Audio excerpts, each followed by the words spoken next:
آج ایک نرالا فیصلہ آپ سنو گے، وہ یہ ہے کہ وقف کا تو سنتے آئے تھے، گائے بھی کی وقف، بیل بھی کیا وقف، زمینیں بھی کی وقف۔ آج ایک نرالی چیز وقف ہو رہی ہے، اور جس طرح خلوص وقفیت کا فلسفہ ہے، اس ناطے آج آپ اس مسجد شریف کے یہ پلیٹ فارم رسول خدا صلی اللہ علیہ وسلم کا ہے۔ یہاں لگی لپٹی نہیں چلتی،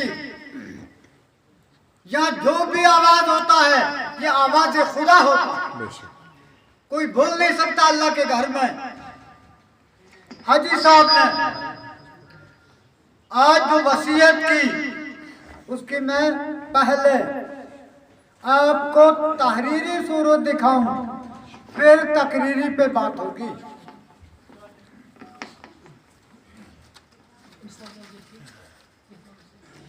تحریر میں جب سے یہ مسجد شریف جس کا کام رواں دواں ہے، اس کی یہ ہوئی تفصیل، حاجی صاحب کے بیانات، کس طرح سب ہدیہ لیا، ہدیتاً رقبہ دیا، یہ 3 پیج پہ ایک ہے، یہ ایک دستاویز، اسی کا دوسرا پہلا فوٹو لگا ہوا ہے، یہ وصیت نامہ ہے۔ اس وصیت کو کمیٹی کے اہم ممبروں کے سامنے اور حاضر مجلس کے سامنے اللہ کے روزرو، اللہ کی رضا کے لیے وصیت کیا لکھی، اس کی میں تشریح فرماؤں گا۔ تحریریں دیکھ لی آپ نے، حاجی صاحب سامنے بنفس نفیس ہے، یہ دستار بندی محشر میں بھی شافی رہے اور قبر میں بھی شافی رہے ان کو، اور یہ دستاویز اور یہ خلوص ایصال ثواب میں صدقہ جاریہ کے ناطے قدم قدم پہ اس کا ساتھ دے۔ یہ اس مسجد سے ہم سب اللہ کے گناہگار بھی، ثوابگار بھی، ہر ایک کی صدا ہے، مولا تو کسی کی صدا کو رد نہیں کرتا، ہماری صداؤں کو قبول کر، حاجی صاحب کے لیے صدقہ جاریہ کر دے، آج کی کارکردگی جو ان کی ہوئی ہے۔ اس کی تشریح میں اب تھوڑا تشریح عوام الناس کے لیے،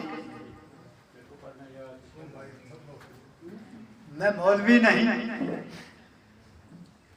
میں ملا بھی نہیں، میں مبلغ بھی نہیں، میں عالم بھی نہیں۔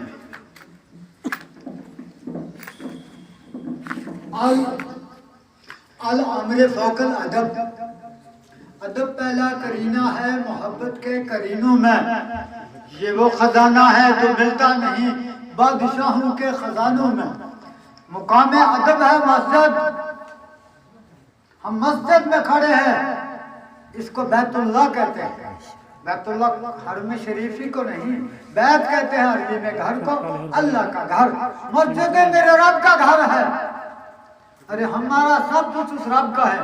آج جو بات میں آپ سے کہہ رہا ہوں کہ ایک نرالی شے حبے میں آئی، اور میں خود حیرت میں پڑا کہ مولا یہ تو تذکرۃ الصحابہ کی حیاتگی کا اور ان کے اسماء حسنہ اور ان زندگی کا ایک ثبوت آج تو اس مسجد میں بلوا رہا ہے۔ جلد سوم سیرت الصحابہ صفحہ 447 پر یہ واقعہ درج ہے کہ ایک آدمی کس اعمال سے گزرا، لیکن بوقت آخر ایک ادا خدا ایسی کروا دیتے ہیں کہ اس کا سب کچھ مغفرت ہو کے جنت کی طرف پرواز کرتا ہے، اور ایک نے ساری عمر نیکیوں کے کام کیے، ایک ادا ایسی ہو جاتی ہے سب کیے کرتا ہے پہ پانی پھر جاتا ہے، اور اللہ بچائے جہنم کی طرف پرواز کر جاتا ہے۔ جاتے جاتے بہت سارے واقعات ہیں اسلام کے اندر، لیکن آج جو چیز ہبہ ہوئی میں خود حیران رہا، مولا تو کیا کروانا چاہتا ہے، کس سے کروانا چاہتا ہے؟ دل جب ٹوٹتے ہیں تو اللہ کا گھر بن جاتا ہے۔ مجھے لگتا ہے شخص مذکور الحاج جناب غلام حسن وانی صاحب